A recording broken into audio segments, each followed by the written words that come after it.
Eu não poderia deixar nessa oportunidade de deixar de trazer a minha manifestação acerca dos acontecimentos do dia 15, onde milhões de pessoas em diversos municípios brasileiros foram às ruas manifestar a sua indignação, não contra a presidente Dilma, não contra os deputados, mas contra todo o sistema político e contra a situação vivida pelo Brasil.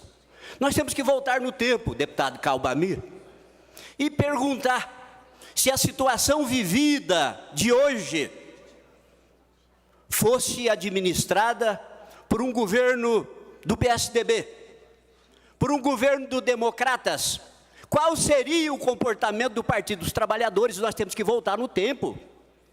Nós temos que regredir no tempo e verificar qual era o comportamento do Partido dos Trabalhadores.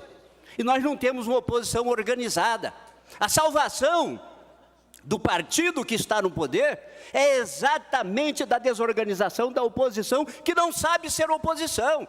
E não podemos dizer que as manifestações que ocorreram no sábado deva apenas aos 49% que não votou na presidenta Dilma, porque basta olhar as pesquisas e verificar que a aceitação da presidenta é de apenas 24%, na última pesquisa manifestada. Nós não podemos silenciar a voz que vem das ruas.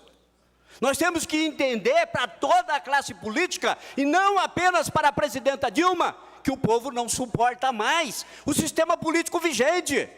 E não adianta dizer, por exemplo, que as ações que estão sendo tomadas é porque o PT está determinando que faça, porque é querer se assenhorar das instituições, da Polícia Federal, do Ministério Público, das ações que estão vindo à tona, e não é por parte do Poder Administrativo. Eu me somaria a esse discurso se as denúncias da Petrobras viessem, por exemplo, do seu Sérgio Gabrielli, da senhora presidenta Foster, se fosse do antecessor, o Dutra, que também foi presidente da Petrobras, mas se não fosse o destemor de um juiz, Sérgio Moro, se não fossem as ações da Polícia Federal, de uma imprensa livre e democrática, esses assuntos estariam até hoje embaixo do tapete, e é exatamente contra essa situação que clama o povo brasileiro. Nós não podemos simplificar as reações que estão acontecendo, e se acontecer isso, meus amigos, o Brasil corre um risco extraordinário de não entender a manifestação que vem das pessoas. Nós temos aí a caminho o escândalo do BNDES, e nós não estamos falando aqui de dinheiro em cueca, nós não estamos falando aqui de dinheiro em pacotinho, não, nós estamos falando de milhões de reais, agora, de uma única conta, 80 milhões de reais, que o sujeito manifestou, fez a movimentação de um banco para outros. Aí vem a falta de saúde, aí vem a falta de educação, aí vem a falta de infraestrutura. E se a presidenta Dilma está sendo cobrada, é porque o PT disse que era diferente antes de assumir o poder, e porque ela é a maior mandatária da nação. Está na Bíblia: a quem muito é dado, a muito será cobrado, e tem que aceitar as cobranças sim. O pacote lançado pelo governo federal não é reclamação do pacote, não, é porque antes da eleição, Calbamir, a presidenta Dilma disse que o Brasil estava bem, que não iria aumentar os combustíveis, que não iria aumentar as taxas de juros, que não iria tomar nenhuma iniciativa, porque do ponto de vista econômico-financeiro, a marolinha do presidente Lula não se manifestava agora e o país caminhava em ritmo de normalidade. A indignação do povo é porque a gasolina, quando deveria ter aumentado lá atrás, quando o preço do barril do petróleo ultrapassava os $100, foi achatado por questão eleitoral, para ganhar a eleição. E no momento em que o petróleo tem a sua menor tarifa no mundo, o Brasil cobra o maior preço, porque nós estamos pagando o preço da má gestão lá atrás, para poder ganhar o processo eleitoral. E não é a questão da presidente Dilma, não é a questão do PT, deputado João Grandão, porque isso é uma questão histórica, também dos outros partidos que governaram o Brasil, de tomar atitude para enganar o povo, de tomar atitude para poder ganhar a eleição, e o sentimento de indignação que saiu na praça pública, que brotou das ruas pelas pessoas, não foi em razão de um partido político, é Cabalmi, é deputado Ângelo Guerreiro, o sentimento de indignação de quem se sentiu enganado. Se a presidenta Dilma estivesse mantendo as bases do seu discurso, nós não teríamos indignação. A gasolina estaria sendo sustentada no preço que estava. A taxa de juros não estaria ganhando os níveis estratosféricos que nós estamos alcançando. E os escândalos pipocando em todas as direções. Não é? Nós precisamos de reforma política. Mas, sobretudo, meu caro líder do PMDB, Eduardo Rocha, nós precisamos de reforma moral. O povo brasileiro precisa de reforma moral. E o povo também precisa de fazer um processo de reflexão. Não existe corrompido sem ter corruptor. E a corrupção, ela começa no processo eleitoral. Quando andando, deputado João Grandão, a gente sente por parte do eleitor os pedidos mais absurdos das pessoas. Que não chega, deputado Beto Pereira, para entender que político tivesse árvore de dinheiro. O sentimento de mudança, ele precisa de brotar das escolas, da educação, do berço, das boas escolhas, do processo democrático, e aí nós temos que reformar o processo político. Um político que mente para ganhar as eleições, tem que perder o mandato. O político que chega antes das eleições e vende ilusão para o povo, que claramente fica demonstrado que foi um discurso para ganhar a eleição. E aí diz não, mas lá para trás todo mundo fazia isso. Ora, esse não é um discurso válido. Esse discurso hoje, das empresas que se envolveram no escândalo da Petrobras, não pode porque essas empresas irão quebrar, vai parar o país, é outro discurso mentiroso. Tem que quebrar sim, tem que ser multadas, tem que ser impedidas de participar dos processos de licitação, nem que o Brasil tem que ir à lona e começar do zero. O processo de reforma começa nas maiores dificuldades. É só ver a Europa. A Europa pós-guerra emergiu depois que aqueles países estiveram no fundo do poço. E talvez seja momento de quebrar empresas. Fala de Vossa Excelência é o suficiente para que nós mantenhamos essa sessão funcionando por mais alguns minutos. Mas o regimento não permite, e você só tem 3 minutos para encerrar. Eu encerro meu discurso, senhor presidente, dizendo a essa casa que o discurso é extremamente salutar. Sou contra a ideia Pela de se ordem, falar... deputado Ângelo Guerreiro. Eu vou conceder meu tempo ao deputado Barbosinha, porque é de alta relevância, então cedo meu tempo, os 10 minutos. Vossa Excelência dispõe de mais 12 minutos. Eu agradeço, deputado Ângelo Guerreiro, e quero dizer com toda clareza, não sou favorável a impeachment, eu não sou favorável a golpismo, eu sou favorável à discussão democrática. Eu acho que não existe clima.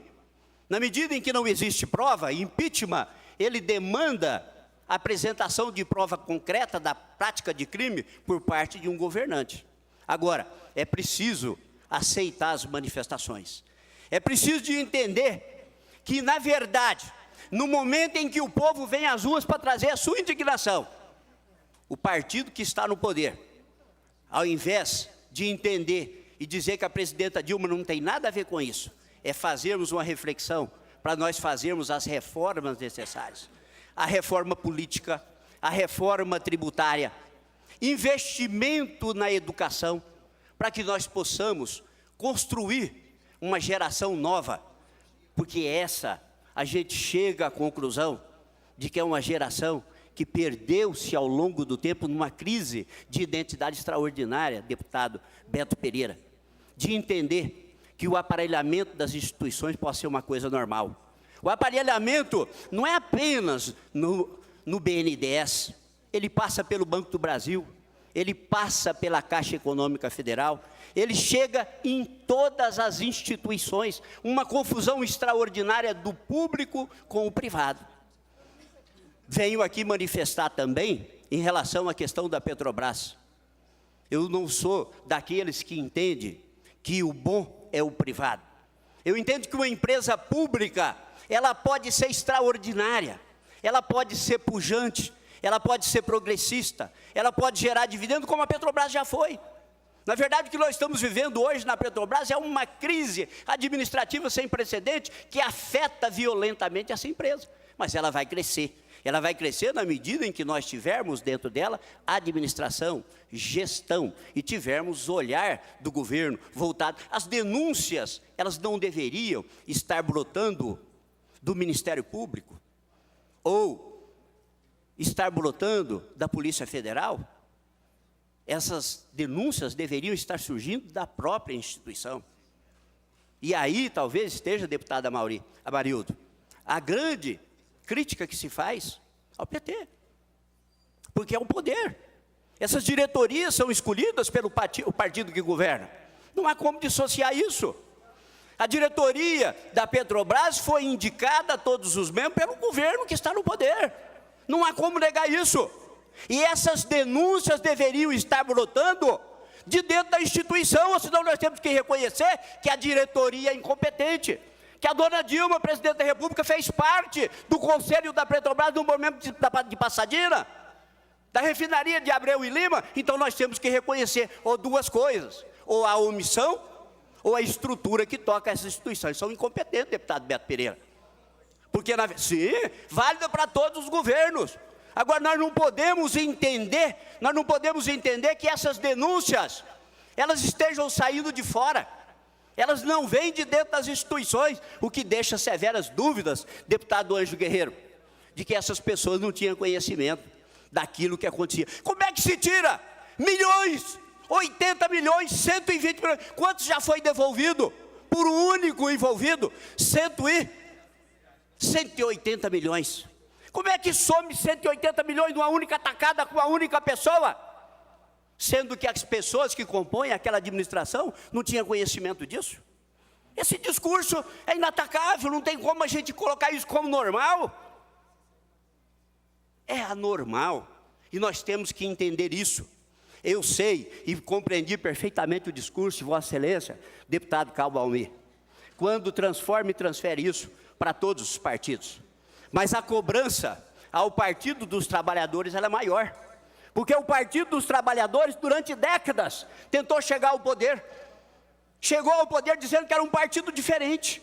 E se sustenta no poder há mais de 12 anos, dizendo que é diferente. Nós não podemos negar os avanços conseguidos ao longo desse período.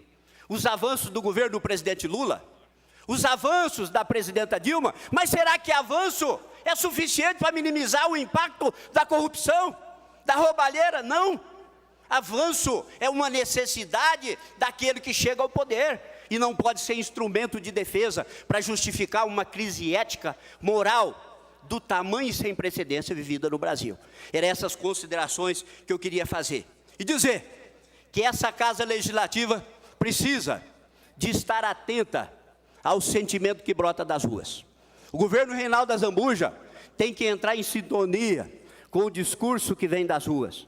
As câmaras de vereadores, os prefeitos municipais, nós precisamos de fazer uma revisão no sentimento político, mas, sobretudo, nós precisamos fazer uma revisão no sentimento moral, para que nós possamos construir, se não para o presente, mas ao menos para as futuras gerações, um Brasil, um Mato Grosso do Sul e um município que todos os brasileiros e brasileiras sul-mato-grossenses esperam do comportamento de todos nós.